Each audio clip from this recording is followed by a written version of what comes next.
Hi, I'm Scott Francis, Senior Editor with CompositesWorld, reporting from CAMX 2019, the Composites and Advanced Materials Expo in Anaheim, California.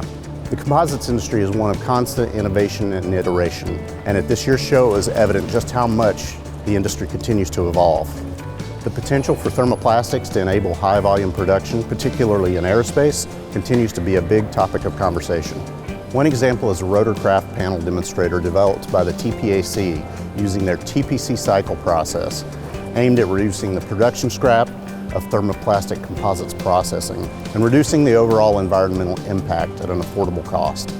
Meanwhile, Denver-based Melinda introduced its Vitromer matrix composites, a new class of polymeric materials that provide the mechanical properties of thermosets along with the processability and recyclability of thermoplastics. Large format additive manufacturing is gaining momentum with companies like Ingersoll and Thermwood leading the way. Airtech announced at the show its acquisition of Thermwood LSAM machine and had a large 3D printed mold on display.